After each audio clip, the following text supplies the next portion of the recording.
Hi hello ಎಲ್ಲರಿಗೂ ನಮಸ್ಕಾರ. ನಾನು ನಿಮ್ಮ ಅನಾಮಿಕಾ ಅನು. ಅಭಿವ್ಯಕ್ತಿ ಕಥಾಲೋಕಕ್ಕೆ ಸ್ವಾಗತ.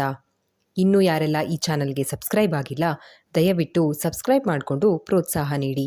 ಇಲ್ಲಿ ಪ್ರಸಾರವಾಗುವ ಕಥೆಗಳನ್ನು ಕೇಳಿ ನಿಮಗೆ ಇಷ್ಟವಾದರೆ ಲೈಕ್ ಕೊಟ್ಟು ಕಮೆಂಟ್ ಮಾಡಿ, ಹೆಚ್ಚು ಹೆಚ್ಚು ಶೇರ್ ಮಾಡುವುದರ ಮೂಲಕ ನಮಗೆ ಮತ್ತಷ್ಟು ಪ್ರೋತ್ಸಾಹ ನೀಡೋದನ್ನು ಮರಿಬೇಡಿ.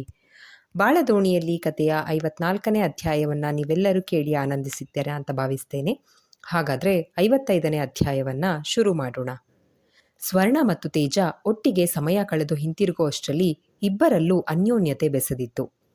ಪಾರ್ಥ ಕೂಡ ಸುಲೋಚನಾ, ದಾಮೋದರ, ಸರ್ವಮ್ಮನವರನ್ನ ಕರೆದುಕೊಂಡು ಬಂದಿದ್ದ.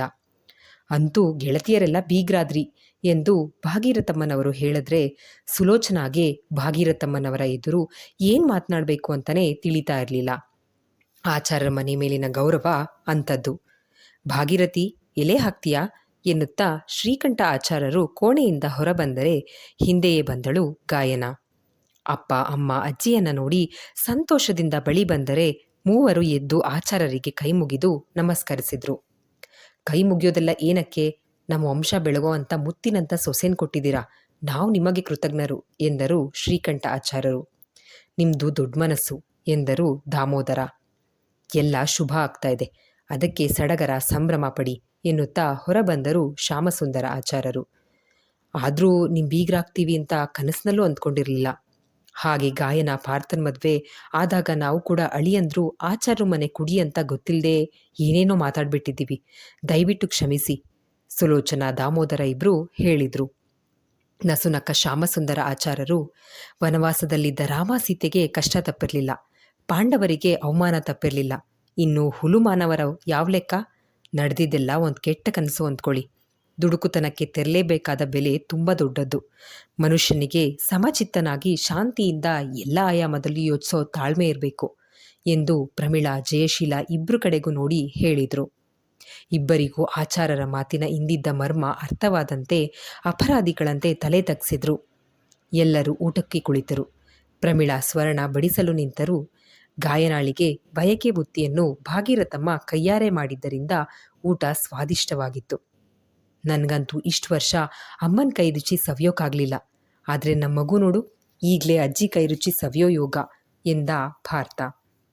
ನಿಮ್ಮಮ್ಮ ಬರೀ ನೀನು ಹೆಂಡ್ತಿಗೆ ಮಾಡಿಲ್ಲ, ಎಲ್ರಿಗೂ ಸೇರ್ಸ್ ಮಾಡಿದಾಳೆ, ನಿಂಗೂ ಇದೊಂಥರ ಬಯಕೆ ಬುತ್ತಿನೇ, ತಿನ್ನೋ ಎಂದು ಶ್ರೀಕಂಠ ಆಚಾರ್ಯರು ಹಾಸ್ಯ ಮಾಡಿದ್ರು. ಊಟದ ನಂತರ ಭಾಗೀರಥಮ್ಮ ಜೋಡಿಸ್ಕೊಟ್ಟಂತೆ ಗಾಯನ ಕೂಡ ವೀಳ್ಯ ಜೋಡಿಸಿ ಪಾರ್ಥನಿಗೆ ಕೊಟ್ಟರೆ, ತಗೋ ಸ್ವರ್ಣ, ತೇಜಂಗೂ ಕೊಡು ಎನ್ನುತ್ತಾ ತಾವೇ ಮಡಿಸಿಕೊಟ್ರು. ಆಹಾ, ನಾಲಿಗೆ ಎಷ್ಟು ರಂಗಾಗುತ್ತೋ ಅಷ್ಟು ನಿಮ್ಮ ಹೆಂಡ್ತಿನ ಪ್ರೀತಿ ಮಾಡ್ತೀರಾ ಅಂತ ಎಂದರು. ಅಮ್ಮೋರೆ, ಹಾಗಾದರೆ ನನಗೆ ವೀಳ್ಯ ಬೇಡವೇ ಬೇಡ. ನನ್ನ ಹೆಂಡ್ತಿ ಪ್ರೀತಿಯಿಂದ ಮಾತಾಡೋದಕ್ಕಿಂತ ಬೈದಿರೋದೇ ಹೆಚ್ಚು. ಯಜಮಾನ್ರಿಗೆ ಕೊಟ್ಟ ಮಾತು ಉಳಿಸ್ಕೊಳ್ಳೋದಕ್ಕೋಸ್ಕರ ಇಷ್ಟು ವರ್ಷ ಅವಳನ್ನು ಸಹಿಸ್ಕೊಂಡಿದ್ದೀನಿ ಎಂದರು ನಾರಾಯಣ. ಹೌದೇನೋ ನಾಣಿ, ಅಷ್ಟು ಕಾಟ ಕೊಟ್ಲ ಪ್ರಮಿ ಎಂದರು ಶ್ರೀಕಂಠ ಆಚಾರ್ಯರು. ಇಲ್ಲ ಯಜಮಾನ್ರೆ, ತಮಾಷೆ ಮಾಡಿದೆ. ಕಷ್ಟ ಕೊಟ್ಲು ಅನ್ನೋದಕ್ಕಿಂತ ಕಷ್ಟ ಅನುಭವಿಸಿದ್ಲು. ಇಲ್ಲಿಂದ ಹೋಗುವಾಗ ಅವಶ್ಯಕತೆ ಇದ್ದಷ್ಟೇ ತಗೊಂಡು ಹೋಗಿದ್ದು. ನಾನೊಬ್ಬನೇ ದುಡಿತಾ ಇದ್ದದ್ದು, ಅಷ್ಟರಲ್ಲೇ ಎಲ್ಲ ನಿಭಾಯಿಸ್ತಾ ಇದ್ಲು. ಪಾರ್ಥ ದುಡಿಯೋ ಹಾಗಾದ್ಮೇಲೆ ಸ್ವರ್ಣನ ಓದಿನ ಖರ್ಚು ಬಂತು. ಬೆಲೆಗಳು ಗಗನಕ್ಕೇರಿದ್ವು. ಆದರೂ ಒಂದಿನಾನು ಬೇಸರ ಮಾಡ್ಕೊಳ್ದೆ ನಿಭಾಯಿಸ್ತಾ ಇದ್ಲು. ರಾಣಿ ಹಾಗೆ ಅರಮನೆಯಲ್ಲಿ ಇರಬೇಕಾದವಳು ಆಗಲೇ ನೀವು ಹೇಳಿದ ಹಾಗೆ ವನವಾಸನೇ ಮಾಡಿದ್ಲು ಎಂದರು ನಾರಾಯಣ ಹೆಂಡತಿಯೆಡೆಗೆ ಪ್ರೀತಿಯಿಂದ ನೋಡ್ತಾ. ಹೌದು ತಾತ, ನಾನು ಅಮ್ಮನ ಮೇಲೆ ಎಷ್ಟೇ ಕಂಪ್ಲೇಂಟ್ ಮಾಡಿದ್ರೂ ಅಪ್ಪ ಮಾತ್ರ ಯಾವತ್ತೂ ಬಿಟ್ಕೊಡ್ತಾ ಇರಲಿಲ್ಲ, ಅಷ್ಟು ಲವ್ವು ಎಂದಳು ಸ್ವರ್ಣ. ನಮ್ಮ ಸೀನಿಯರ್ ಕಪಲ್ಸ್ ನಮಗೆಲ್ಲ ಮಾದರಿ ಎಂದ ಪಾರ್ಥ.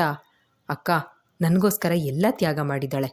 ಅಪ್ಪ ಅಮ್ಮನ ಬಗ್ಗೆ ನನಗೆ ತಿಳ್ಕೋಬೇಕು ಅನ್ನಿಸ್ದಾಗ ಅಕ್ಕನ ಕೇಳಿದೆ, ಆದರೆ ಅಕ್ಕನಿಂದ ನನಗೆ ಸಮಾಧಾನ ಆಗುವಂಥ ಉತ್ತರ ಸಿಗಲಿಲ್ಲ. ಆಗ ಸಿಕ್ಕಿದ ಒಂದು ಸುಳಿವಿಡ್ಕೊಂಡು ನಿಮ್ಮನ್ನು ಹುಡುಕೊಂಡು ಹೊರಟ್ವಿ. ಕೊನೆಗೆ ಬಂದು ತಲುಪಿದ್ದು ಇಲ್ಲಿಗೆ. ಆಮೇಲೆ ಕೂಡ ಒಂದೊಂದು ಸಲ ಅಕ್ಕನ ನಡವಳಿಕೆ ಮೇಲೆ ಅನುಮಾನ ಹುಟ್ಟಿಸೋದು. ನಾನು ಗಾಯನಾನೇ ಎಷ್ಟೋ ಸಲ ಮಾತಾಡ್ಕೊಂಡಿದ್ದೀವಿ. ಸಿಂಹಾಚಲನಿಂದ ಸತ್ಯ ತಿಳಿದಾಗ ಅಕ್ಕ ನನ್ನ ಕಡೆ ನೋಡದೆ ತಲೆ ತಗ್ಸಿದ್ಲು. ಇಷ್ಟು ವರ್ಷ ನನ್ನ ತಾಯಿ ಥರ ಸಾಕಿರೋ ಅಕ್ಕ ನನ್ನ ಮುಂದೆ ತಲೆ ತಗ್ಸಿದ್ದು ನನ್ನ ಸೋಲು ಅಂತ ಅನ್ನಿಸ್ತು. ಆ ಸಮಯದಲ್ಲಿ ಏನು ಮಾಡಬೇಕು ತಿಳಿಲಿಲ್ಲ. ಮನಸ್ಸಿನಲ್ಲಿ ದೊಡ್ಡ ಸಂಘರ್ಷನೇ ನಡೆದಿತ್ತು. ಅಕ್ಕ ಮಾಡಿದ್ದು ಸರಿನಾ ತಪ್ಪಾ? ಬಹುಶಃ ನಾನೆಲ್ಲರ ಹಾಗೆ ಅಕ್ಕನೆದುರು ನಿಂತು ಅವಳ ತಪ್ಪುಗಳನ್ನು ನೋಡಿದರೆ ನನಗೆ ಅಕ್ಕ ಅಪರಾಧಿ ಸ್ಥಾನದಲ್ಲಿ ಕಾಣೋಳು ಅನಿಸುತ್ತೆ. ಆದರೆ ನಾನು ಆ ತಪ್ಪನ್ನು ಮಾಡಲಿಲ್ಲ. ನಾನು ಅಕ್ಕನ ಸ್ಥಾನದಲ್ಲಿ ನಿಂತು ನೋಡಿದೆ. ವಯಸ್ಸಿನಲ್ಲಿ ಅಕ್ಕಂಗೆ ಅನ್ನಿಸಿದ್ದು ತಪ್ಪಲ್ಲ ಅಂತ ಅನ್ನಿಸ್ತು. ಮನಸ್ಸು ಕದಡಿದ ರಾಡಿ ಥರ ಆಗಿತ್ತು. ತಿಳಿಯಾಗೋಕ್ಕೆ ಸಮಯ ಬೇಕಿತ್ತು. ಅದಕ್ಕೆ ಅವತ್ತು ಎಲ್ಲರನ್ನೂ ತೇಜನ್ ಜೊತೆ ಕಳಿಸಿ ದೇವಸ್ಥಾನಕ್ಕೆ ಬಂದೆ. ಅಕ್ಕಂಗೆ ಅವತ್ತು ನಾನೇನು ನಿರ್ಧಾರ ಮಾಡಬಹುದು ಅಂತ ಯೋಚನೆ ಕಾಡಿರೋದು ನಿಜ. ನಾನವತ್ತು ಹಾಗೆ ಮಾತಾಡದೆ ಬರಬಾರ್ದಾಗಿತ್ತು. ಆದರೆ ಇಲ್ಲಿಗೆ ಬಂದಾಗಿಂದ ನನ್ನ ಶಕ್ತಿ ಮೀರಿ ಜವಾಬ್ದಾರಿಗಳನ್ನು ಹೊತ್ತಿದ್ದ ನಾನು ನಿಶ್ಶಕ್ತನಾಗಿದ್ದೆ. ಕ್ಷಮಿಸು ಅಕ್ಕ, ನಿನಗೆ ನಾನು ನೋವು ಕೊಟ್ಬಿಟ್ಟೆ ಎಂದ ಪಾರ್ಥ ಭಾವುಕನಾಗಿ. ನನಗೇನು ಬೇಜಾರಿಲ್ವೋ ನನ್ನ ತಮ್ಮನ ಮೇಲೆ ಎಂದರು ಪ್ರಮೀಳಾ. ತಾತ, ಈ ಅಕ್ಕ ತಮ್ಮನ್ನ ಬಿಟ್ಟರೆ ಎಮೋಷ್ನಲ್ ಡ್ರಾಮಾ ಸ್ಟಾರ್ಟ್ ಮಾಡ್ತಾರೆ, ವಾತಾವರಣ ತಿಳಿಯಾಗಿಸಲು ಹೇಳಿದ್ಲು ಸ್ವರ್ಣ. ಹೌದೌದು ಎಂದ ಶ್ರೀಕಂಠ ಆಚಾರ್ಯರು ಸಾಮೂಹಿಕ ವಿವಾಹಕ್ಕೆ ಅವಶ್ಯಕತೆ ಇರುವ ವಸ್ತುಗಳ ಪಟ್ಟಿ ಬರೆದುಕೊಳ್ಳಲು ನಾರಾಯಣನಿಗೆ ಹೇಳುತ್ತಾ, ಪ್ರಮಿ, ನಮ್ಮ ಮನೆಗೆ ಜವಳಿ ತರ್ತಾ ಇದ್ರಲ್ಲ, ಅವರಿಗೆ ನಾಳೆ ತರೋಕೆ ಹೇಳು. ಹಾಗೆ ಮಗಳು ಅಳಿಯನಿಗೆ ಏನೇನು ಬಂಗಾರ ಕೊಡಿಸ್ಬೇಕು ಕೊಡಿಸು. ಇನ್ನು ತಡ ಮಾಡೋ ಹಾಗಿಲ್ಲ, ಮದುವೆ ಕೆಲಸಗಳು ಶುರುವಾಗಲಿ ಎಂದರು ಶ್ರೀಕಂಠ ಆಚಾರ್ಯರು. ಪಾರ್ಥ, ನಡಿ, ನೀನು ನಿನಗೆ ದೀಕ್ಷೆ ಸರಿ ಆಗಬೇಕು ಎನ್ನುತ್ತಾ ಮೇಲೆದ್ದರು ಶ್ಯಾಮಸುಂದರ ಆಚಾರ್ಯರು. ಗಾಯನ, ಮಲ್ಗೋಗು, ತುಂಬ ಹೊತ್ತಿಂದ ಕೂತೇ ಇದ್ದೀಯಾ ಎಂದ ಭಾಗೀರಥಮ್ಮನವರು ಮಾವನವರು ಕೊಟ್ಟಿರೋ ಗ್ರಂಥನ ಬಿಡುವಿದ್ದಾಗ ಓದು, ಮರಿಬೇಡ ಅಂತ ಹೇಳಿದ್ರು. ಅತ್ತೆ ಮಾವ ಊಟಕ್ಕೆ ಬರಲೇ ಇಲ್ವಲ್ಲ, ಸಹಿಸ್ಕೊಳ್ಳೋಕ್ಕಾಗ್ತಿಲ್ಲ ಅನ್ಸುತ್ತೆ.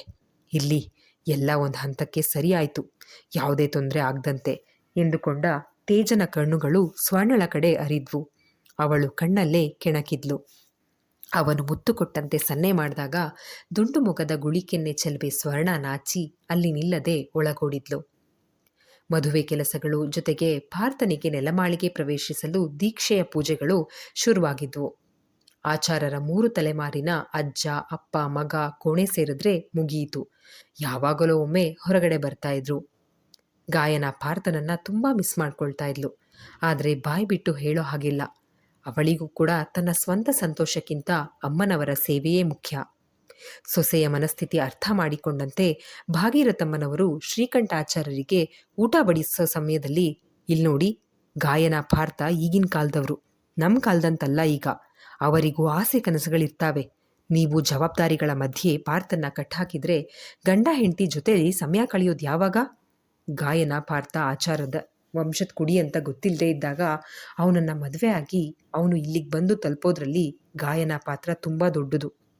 ಹೀಗಾಗಿ ವಂಶಕ್ಕೆ ಬೇಕಾದಂಥ ಮಗುನ ಹೊತ್ತಿದ್ದಾಳೆ. ಅವಳೇನು ಬರೀ ನಿಮ್ಮ ವಂಶಕ್ಕೆ ಮಗುನ ಎತ್ಕೊಡೋ ಯಂತ್ರನ? ಯವ್ವನ ಅವರಿಗೂ ಆಸೆಗಳಿರ್ತಾವೆ. ಪಾರ್ಥನಿಗೆ ಸ್ವಲ್ಪ ಬಿಡು ಕೊಡಿ ಎಂದು ಕಿವಿ ಮಾತು ಹೇಳಿದರು. ಹೆಂಡತಿಯ ಕಡೆಗೊಮ್ಮೆ ನೋಡಿ, ಭಾಗೀರಥಿ, ನಿನಗೇನು ಬಯಕೆಗಳೇ ಇರಲಿಲ್ವಾ?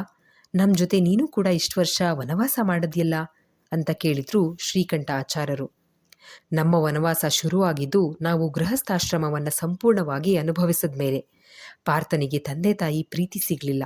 ನಾವಷ್ಟು ಕಷ್ಟಪಟ್ಟು ಅಮ್ಮನವರನ್ನು ಕಾಡಿ ಬೇಡಿ ಜನ್ಮ ಕೊಟ್ಟ ಮಗನ ಲಾಲನೆ ಪಾಲನೆ ಮಾಡಲಿಲ್ಲ ಅನ್ನೋ ಕೊರಗು ಬಿಟ್ಟರೆ ಪರಿಪೂರ್ಣ ಜೀವನ ಅನುಭವಿಸಿದ್ದೀವಿ. ಆಗಿನ ಕಾಲಕ್ಕೆ ತಕ್ಕಂತೆ ನಮ್ಮ ನಡುವೇನು ಪ್ರೇಮ ಇತ್ತಲ್ವಾ? ಬಾಲ್ಯದಲ್ಲಿ ಹೆತ್ತವರ ಪ್ರೀತಿ, ಯೌವನದಲ್ಲಿ ಸಂಗಾತಿ ಪ್ರೀತಿ, ಮುಪ್ಪಿನಲ್ಲಿ ಮಕ್ಕಳು ಮೊಮ್ಮಕ್ಕಳ ಪ್ರೀತಿ ಅನುಭವಿಸೋದೇ ಪರಿಪೂರ್ಣ ಜೀವನ ಅಲ್ವಾ? ಪಾರ್ಥಂಗೆ ಹೆತ್ತವರ ಪ್ರೀತಿ ಅಂತೂ ಸಿಗಲಿಲ್ಲ. ಈಗ ಹೆಂಡತಿ ಪ್ರೀತಿನೂ ಜವಾಬ್ದಾರಿಗಳ ಮಧ್ಯೆ ಸಿಗದ ಹಾಗೆ ಮಾಡಬೇಡಿ. ಮಾವಯ್ಯನವರ ಹತ್ರ ಮಾತಾಡಿ. ನೀವಿಬ್ಬರು ಜವಾಬ್ದಾರಿಗಳನ್ನು ನಿಭಾಯಿಸಿ ಅವನಿಗೆ ಜೀವನನ ಅನುಭವಿಸೋದಕ್ಕೆ ಬಿಡಿ. ರಾಜನಾಗಿ ಬೆಳಿಬೇಕಾದ ಮಗ ಕಾರು ಓಡಿಸ್ಕೊಂಡು ಡ್ರೈವರ್ ಕೆಲಸ ಮಾಡ್ತಾ ತುಂಬ ಕಷ್ಟಪಟ್ಟಿದ್ದಾನೆ. ಇಷ್ಟೆಲ್ಲ ಸಂಪತ್ತು ಯಾರಿಗಾಗಿ? ಅವನೇ ಅನುಭವಿಸದೆ ಮೇಲೆ ಎಂದು ಭಾಗೀರಥಮ್ಮನವರು ಕಣ್ಣಿಗೆ ಒತ್ಕೊಂಡಿದ್ರು. ನಾನು ಅಪ್ಪಯ್ಯನ ಹತ್ರ ಮಾತಾಡ್ತೀನಿ. ಇನ್ನೊಂದು 12 ದಿನ ಅಷ್ಟೇ. ಅವನು ನೆಲಮಾಳಿಗೆ ಪ್ರವೇಶ ಮಾಡಲಿ ಸಾಕು. ಆಮೇಲೆ ನಿನ್ನ ಮಗ ಸೊಸೆ ತಂಟೆಗೆ ಹೋಗಲ್ಲ ನಾವು, ಆಯ್ತಾ? ನಿಂಗೂ ಪಾರ್ಥನ ಆಚಾರ್ಯರ ಮಾತಿನಿಂದ ಭಾಗೀರಥಮ್ಮನವರಿಗೆ ಸಂತೋಷ ಆಗಿತ್ತು. ಗಾಯನ ಬಳಿ ಮಾತನಾಡುತ್ತಾ ಕುಳಿತಿರುವಾಗ ಅದೇ ಮಾತನ್ನು ಹೇಳಿ ಸಮಾಧಾನಿಸಿದ್ರು. ಪ್ರಮೀಳಾ ಅಂತೂ ಮಗಳ ಮದುವೆಗೆ ತಾವು ಅಂದುಕೊಂಡಂತೆ ತಯಾರಿಗಳನ್ನು ಮಾಡ್ಕೊಳ್ತಾ ಇದ್ರೆ, ಅಮ್ಮ, ಮದುವೆ ನಂದು, ನಿನ್ನ ಮದುವೆಲೂ ಇಷ್ಟು ತಯಾರಿ ಮಾಡಿರಲಿಲ್ಲ ಅನ್ಸುತ್ತೆ ಎಂದು ಸ್ವರ್ಣ ರೇಗಿಸ್ತಾ ಇದ್ಲು. ಆವಾಗ ಪರಿಸ್ಥಿತಿ ಬೇರೆನೇ ಇತ್ತು. ಈಗ ಹಾಗಿಲ್ಲ. ಶ್ಯಾಮಸುಂದರ ಆಚಾರ್ಯರ ಮೊಮ್ಮಗಳು, ಶ್ರೀಕಂಠಾಚಾರ್ಯರ ಮೊಮ್ಮಗಳು ಮದುವೆ ಅಂದರೆ ಸಾಮಾನ್ಯನಾ ಅಂತ ಹೇಳ್ತಿದ್ರು ಪ್ರಮೀಳಾ. ಅಮ್ಮನ ಯಾವ ಆಸೆಗೂ ಅಡ್ಡಗಾಲು ಹಾಕದೆ ಸ್ವರ್ಣ ಸಹಕರಿಸ್ತಾ ಇದ್ಲು. ಶಾಪಿಂಗ್ ಎಲ್ಲ ಓಡಾಡಲು ಆಗದೇ ಇದ್ರೂ ಗಾಯನ ಮನೆಯಲ್ಲಿ ಭಾಗಿಯಾಗ್ತಾ ಇದ್ಲು. ಅಚಾನಕ್ಕಾಗಿ ಜಾತ್ರೆಯಲ್ಲಿ ಪಾರ್ಥನನ್ನ ಮದುವೆ ಆದಾಗ ಸ್ವರ್ಣಳಾಗಬೇಕಾಗಿದ್ದ ಬದುಕು ನನ್ನದಾಯಿತಲ್ಲ ಅಂತ ಕೊರಗ್ತಿದ್ಲು ಗಾಯನ. ಆದ್ರೀಗ ತೇಜನ ಕೈ ಹಿಡಿದು ಅಜ್ಜಯ್ಯ ಅವಳ ಕನಸುಗಳ ಸಾಕಾರಕ್ಕಾಗಿ ಅಸ್ತು ಎಂದಾಗ ನೆಮ್ಮದಿಯಾಗಿದ್ಲು. ಸ್ವರ್ಣಳ ಮದುವೆ ಮುಗಿದ್ಮೇಲೆ ಸೀಮಂತದ ಕಾರ್ಯಕ್ರಮವಿತ್ತು. ಯಾವುದಕ್ಕೂ ಕೊರತೆ ಇಲ್ಲ. ಅವಳು ಕೇಳೋದಕ್ಕೂ ಮೊದಲೇ ಎಲ್ಲ ಅವಳ ಮುಂದೆ ಹಾಜರಾಗಿರ್ತಾ ಇತ್ತು. ಚಿಕ್ಕಂದಿನಲ್ಲಿ ಅಜ್ಜಿ ಹೇಳ್ತಾ ಇದ್ದ ರಾಜ ರಾಣಿಯ ಕತೆಗಳನ್ನು ನೆನಪು ಮಾಡ್ಕೊಳ್ತಾ ಆ ರಾಣಿಯರಿಗೂ ಹೀಗೆ ಸಕಲ ಸೌಕರ್ಯಗಳು ಇರ್ತಾ ಇದ್ವು ಅಂತ ಅಂದ್ಕೊಳ್ತಾ ಇದ್ಲು. ಅಮ್ಮನವರನ್ನ ಭಕ್ತಿಯಿಂದ ನೆನಪು ಮಾಡಿಕೊಂಡು ನಿಮ್ಮನ್ನ ಆರಾಧಿಸಿದ್ದಕ್ಕೆ ನಾನು ಕಲ್ಪನೆ ಕೂಡ ಮಾಡ್ಕೊಳ್ದೇ ಇರೋ ಅಂಥ ಬದುಕನ್ನು ಕರುಣಿಸಿದ್ದೀರಾ. ನನ್ನಿಂದ ಯಾವ ಲೋಪಗಳು ಆಗದೇ ಇರೋ ಹಾಗೆ ಜವಾಬ್ದಾರಿಗಳನ್ನು ನಿಭಾಯಿಸೋ ಶಕ್ತಿ ಕೊಡು ಎಂದು ಬೇಡಿಕೊಳ್ತಾ ಇದ್ಲು. ಉಬ್ಬಿದ ಒಡಲ ಮೇಲೆ ಆಪ್ಯಾಯತೆಯಿಂದ ಕೈ ಆಡಿಸುತ್ತಾ ಬಾಲ್ಯದಿಂದ ತಾನು ಕೇಳಿದ ಅಮ್ಮನವರ ಲೀಲೆಗಳ ಕಥೆಗಳನ್ನು ಮಗುವಿಗೆ ಹೇಳ್ತಾ ಇದ್ಲು. ಬಿಡುವು ಮಾಡಿಕೊಂಡು ಬಂದ ಪಾರ್ಥ ಮಗುವಿನೊಡನೆ ಮಾತಿಗಿಳಿದ ಬಡದಿಯನ್ನ ಡಿಸ್ಟರ್ಬ್ ಮಾಡಲು ಇಚ್ಛಿಸದೆ ಗೋಡೆಗೆ ಒರಗಿಕೊಂಡು ಕೈ ಕಟ್ಟಿ ನೋಡ್ತಾ ನಿಲ್ತಿದ್ದ. ಗಾಯನಾಳ ದೃಷ್ಟಿ ಪಾರ್ಥನ ಕಡೆ ಸರಿದಾಗ, ಯಾವಾಗ ಬಂದ್ರಿ? ನಾವೇನು ಸಾಲ ಕೊಡಬೇಕೇನು? ಬಾಗ್ಲಲ್ಲಿ ನಿಂತಿದ್ದೀರಾ ಅಂತ ಕೇಳ್ತಿದ್ಲು. ಹೌದು, ಸಾಲ ಕೊಡಬೇಕು, ಪ್ರೀತಿ ಸಾಲ. ಅಮ್ಮ ಮಗ ಇಬ್ಬರೇ ಮಾತಾಡ್ತಾ ಇದ್ದೀರಾ ಈ ಅಪ್ಪನ್ ಬಿಟ್ಟು ಎನ್ನುತ್ತಾ ಬಳಿ ಬಂದು ಕುಳಿತು ಒಡಲಿಗೆ ಮುತ್ತಿಡುವನು. ಅಪ್ಪ ಒಂದು ಮುಖ್ಯವಾದ ಕೆಲಸದಲ್ಲಿ ತುಂಬ ಬ್ಯುಸಿ ಆಗಿದ್ದಾರೆ ಕಂದ. ಇಲ್ಲ ಅಂದರೆ ಅಜ್ಜಯ್ಯ ಅಪ್ಪಂಗೆ ಏಟ್ ಕೊಡ್ತಾರಷ್ಟೇ. ಬೇಜಾರು ಮಾಡ್ಕೋಬೇಡ ಅಂತ ಸಮಾಧಾನ ಮಾಡ್ತಿದ್ದೆ ಎಂದಳು ಗಾಯನ. ಗಾಯನ, ನನಗೊಂದು ಡೌಟ್ ಎಂದು ಮತ್ತಷ್ಟು ಸನಿಹ ಸರಿದು ಕೂತವನು, ಇಷ್ಟು ದಿನ ಅಪ್ಪ ಅಜ್ಜಯ್ಯ ಅಮ್ಮ ಯಾರಾದರೂ ಒಬ್ಬರ ಹಾಗಾದರೂ ಮಗು ಇರಲಿ, ಅವರೇ ಮತ್ತೆ ಹುಟ್ಟಿ ಬರಲಿ ಅಂತ ಬಯಸ್ತಾ ಇದ್ವಿ. ಆದರೆ ಈಗ ಅವರೆಲ್ಲ ಇದ್ದಾರೆ, ಮಗು ಹೇಗಿರಬೇಕು ಅಂತ ಆಸೆ ಪಡ್ತೀಯಾ ಅಂತ ಕೇಳಿದ್ದ. ಭಾವನವರ ಹಾಗೆ. ಹೌದು ಪಾರ್ಥ, ಅವರೇ ಇಲ್ಲ ಎಲ್ಲ ಇದ್ದಾರೆ, ಆದರೆ ಅರ್ಜುನ್ ಅವರಿಲ್ಲ. ಅವರಿದ್ದಿದ್ರೆ ನೀವಿರ್ತಾ ಇರಲಿಲ್ವೇನೋ ಗೊತ್ತಿಲ್ಲ. ಅದಕ್ಕೆ ನಮಗೆ ಗಂಡು ಮಗು ಹುಟ್ಟಿದ್ರೆ ಅರ್ಜುನ ಅಂತಾನೆ ಹೆಸರಿಡೋಣ. ಅವರೇ ನಮ್ಮ ಕುಟುಂಬದಲ್ಲಿ ಮತ್ತೆ ಹುಟ್ಟಿ ಬಂದಿದ್ದಾರೆ ಅಂದ್ಕೊಳ್ಳೋಣ ಎಂದಳು ಗಾಯನ. ಮಡದಿಯ ಹೆಗಲು ಬಳಸಿ ಹಣೆಗೆ ಮುತ್ತಿಟ್ಟು, ನನಗೆ ಬ್ರದರ್ಸ್ ಹೇಗಿದ್ದಾರೆ ಅಂತಲೇ ಗೊತ್ತಿಲ್ಲ. ವಿಧಿ ಲಿಖಿತ ಯಾರೂ ಬದಲಾಯಿಸೋಕ್ಕಾಗಲ್ಲ. ಅಣ್ಣನೇ ಹುಟ್ಟು ಬರಲಿ ಅಂತ ಮ್ಯಾನಿಫೆಸ್ಟೇಷನ್ ಮಾಡೋಣ. ನೀನು ಅಮ್ಮನವರ ಹತ್ರ ಕೇಳ್ಕೊ. ನಿನ್ನ ಮೇಲೆ ಜಾಸ್ತಿ ಪ್ರೀತಿ ಅಮ್ಮನವರಿಗೆ. ನೀನು ನನ್ನ ಜೀವನದಲ್ಲಿ ಬಂದ ಮೇಲೆ ನನ್ನ ಅದೃಷ್ಟ ಬದಲಾಗಿದ್ದು ಅಂತ ಹೇಳ್ದ ಪಾರ್ಥ. ಹೋ, ಅಮ್ಮನವರಿಗೆ ಮಾತ್ರನಾ? ನೋಡು ಕಂದ, ಅಪ್ಪನಿಗೆ ಈ ಅಮ್ಮನ ಮೇಲೆ ಪ್ರೀತಿನೇ ಇಲ್ವಂತೆ ಎಂದಳು ಗಾಯನ. ಇಲ್ಲ ಕಂದ, ಅಮ್ಮ ಸುಳ್ಳು ಹೇಳ್ತಾ ಇದ್ದಾಳೆ. ಅಪ್ಪನ ಮೇಲೆ ಸುಳ್ಳು ಹೇಳಿದ್ರೆ ಡಿಶುಮ್ ಮಾಡ್ತೀನಿ ಅಂತ ಅಮ್ಮಂಗೆ ಹೆದರಿಸು ಎಂದ ಪಾರ್ಥ. ಇಬ್ಬರು ಒಬ್ಬರ ಮುಖ ಒಬ್ಬರು ನೋಡಿಕೊಂಡು ನಗುತ್ತಾ ಗಾಯನ ಪಾರ್ಥನ ಭುಜಕ್ಕೆ ಒರಗಿ ಕೂತಳು. ಇಲ್ಲಿಗೆ ಈ ಸಂಚಿಕೆ ಮುಕ್ತಾಯವಾಯಿತು. ಈ ಸಂಚಿಕೆ ನಿಮ್ಮೆಲ್ಲರಿಗೂ ಇಷ್ಟವಾಗಿದೆ ಅಂತ ಭಾವಿಸ್ತೇನೆ. ದಯವಿಟ್ಟು ನಿಮ್ಮ ಅನಿಸಿಕೆ ಅಭಿಪ್ರಾಯಗಳನ್ನು ಕಮೆಂಟ್ ಸೆಕ್ಷನ್ನಲ್ಲಿ ಹಂಚ್ಕೊಳ್ಳೋದನ್ನು ಮರಿಬೇಡಿ. ಧನ್ಯವಾದಗಳು.